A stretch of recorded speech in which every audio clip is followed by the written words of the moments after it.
Hello guys, so welcome to my channel. So for today's video, ituturo ko sa inyo kung ano ang coins.ph. Okay? Si coins.ph ay isang mobile wallet. Okay? So mobile wallet. So registered siya ng Bangko Sentral. So huwag kayong kabahan kasi naka-license siya. So meron siyang license to operate sa Pilipinas. Okay? So dito sa wallet na to, pwede kang kumita ng pera.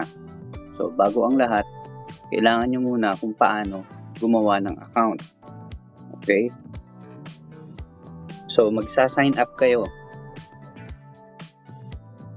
So, sign up. So, mobile number. Kailangan mo ng mobile number. Yan. Tsaka, PIN. Yan. So, i-check mo lang. Agree. Pero, mas maganda kung magre-registered kayo is gamitin nyo yung email. So, i-click nyo na lang yung use email instead. Yan. So, kapag naka-registered na kayo, register nyo na yung email ninyo, so, maglalagin na kayo. Okay? So, pag ganito ang magiging itsura niya kapag once na nakalagin na kayo sa coins.ph apps, mobile banking apps yan. So, bangko na rin yan. Okay? So, dito sa coins.ph, pwede kang kumita by trading, yan, by buy load, tapos sell load, yan. Pwede ka rin maging remittances. Okay? So, bago ka kumita ng pera, kailangan mo munang i-verify yung account mo. So, pupunta tayo sa settings. So, dyan. So, makikita ninyo, meron tayong identity verification. Yan. Okay, so, pupunta lang kayo doon. I-click nyo lang yan. So, dun sa identity verification, so, magsesend kayo ng picture, okay, ng valid ID, magse-selfie kayo, and then, kailangan nyo rin i-verify yung number ninyo. Dito sa enhanced verification, kailangan nyo din na mag-send ng barangay clearance or payslip or depende kung anong available na meron kayo sa hinihingi ni coins.ph. Okay? So, ayan. Dito sa settings, so, ayan. Diyan yung email ninyo.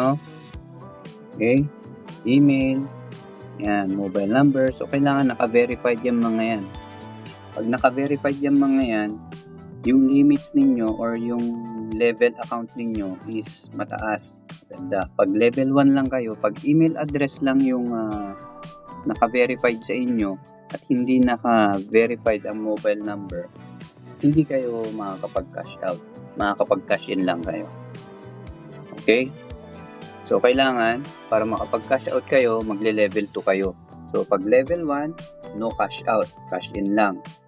So, pag level 2, may cash in, may cash out. So, okay na yun sa level 2. Pero kung gusto nyo pang mas mataas, i-level 3 ninyo, hanggang level 3 lang tayo. So, pag naka-level 3 tayo, pwede mas malaki yung cash in and cash out mo. So, kailangan i-verify nyo yan. At security na rin ninyo sa account niyo yan. Ayan. So, may i-explain lang ako sa inyo kung ano ba talaga si coins.ph. Ayan. So, dito, sa user agreement, basahin nyo na lang yung definition. So, kung makikita ninyo, kapag may time kayo, magbasa din kayo para alam ninyo. Ayan. So, registered with the Bangko Sentral ng Pilipinas. Okay? So, as remittance, transfer company, money changing, foreign exchange dealing, virtual currency exchange. So, dyan napapasok yung trading. Okay? Trading, money changing kayo.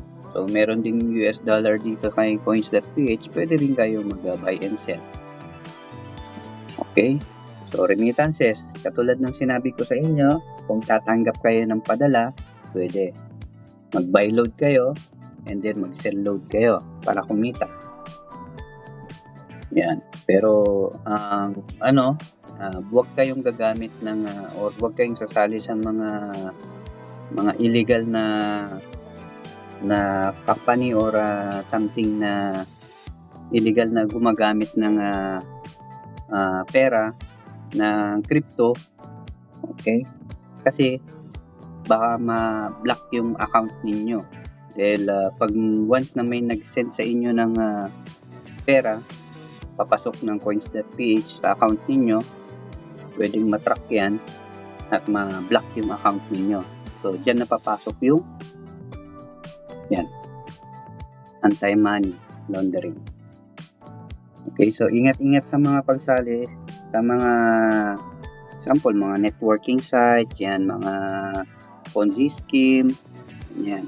So, mag-ingat-ingat kayo sa mga ganyan. Tsaka yung mga link na kiniklik ninyo, so huwag kayo basta-basta mag-click. Baka mamaya, ma-hack yung mga account ninyo. So, i-secured nyo pa rin yung account ninyo. Basta sa inyo na yan. Okay, so basahin nyo lang ito, user agreement, para may idea rin kayo kung ano si coins.ph. Okay? Tsaka additional security, kung magda-download kayo ng Authenticator apps, Google Authenticator, okay, then i-enable nyo yan. So, gamitin nyo yan para secured. So, walang makakapag-open ng account niyo kasi may mga kailangan na code bago nila ma-open yan. Okay, so additional lang security maliban sa email at saka mobile number. So, dito tayo sa account limits. Okay, so sa sinabi ko kanina, so once na nag-level 1 kayo, so may cash in lang kayo, hindi kayo makakapag-withdraw. Pag cash level 2, makakapag cash in and cash out kayo. And level 3, mas malaki. So, palaki ng palaki. So, dati ito is nasa 2 million lang ata itong akin. And then, nag-upgrade na siya ng level 2. Level 3, 10 million. Kasi level 2 lang ako. So, ayan. So, ito si coins.ph, guys. Okay. So, meron tayong crypto dyan. Yan. And then, cash in. Okay. Buy load. Saka referral. Kung referral is, pwede kayong i-refer nyo yung coins.ph. Kikita kayo ng, I think, parang ano lang, commission lang kapag nag-trade yung mga shinare mo ng mga pinasahan mo ng referral code mo. Okay?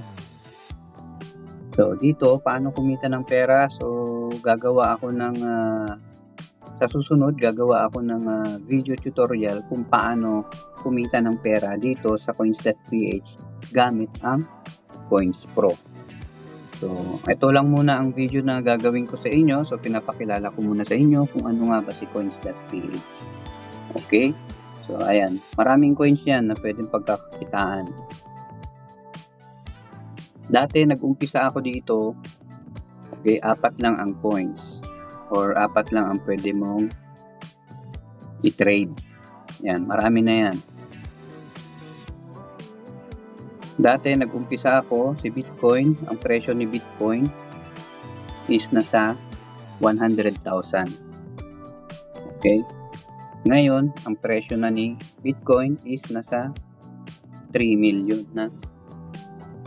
So, nung nag-umpisa ako dito na 100,000 pa lang si Bitcoin, wala pa akong malaki-laking pera na maaaring i-invest sa kanya. So, maliit lang yung ini-invest ko. Okay? Pero, ayun, tatalo. And then, na-try ko din kung paano sumali sa mga ibang mga networking site. Ginagamit nila ang Bitcoin as payment. Tapos, mga Ponzi scam. Meron pa yung bibili ka ng Bitcoin and then sila ang maghahawak. And then, after 3 months, or 45 days, magiging 35,000 daw. So, advice ko sa inyo, kapag kayo ay magte-trade, so, or bibili or sasali, kailangan hawak ninyo yung pera ninyo. Huwag nyo nga hayaan ibang tao nga hawak ng pera ninyo. Okay? So, para anytime, pwede kayong makapag-exit. So, ayan, ito ang Bitcoin guys. So, dito tayo magte-trade. Okay, dyan tayo kumikita ng pera sa crypto. Okay, so ituturo ko yan sa inyo sa susunod na video. Okay, so pinapakilala ko muna sa inyo kung ano ang meron lang dito kay coins.ph. Okay guys, so thank you and God bless. Bye!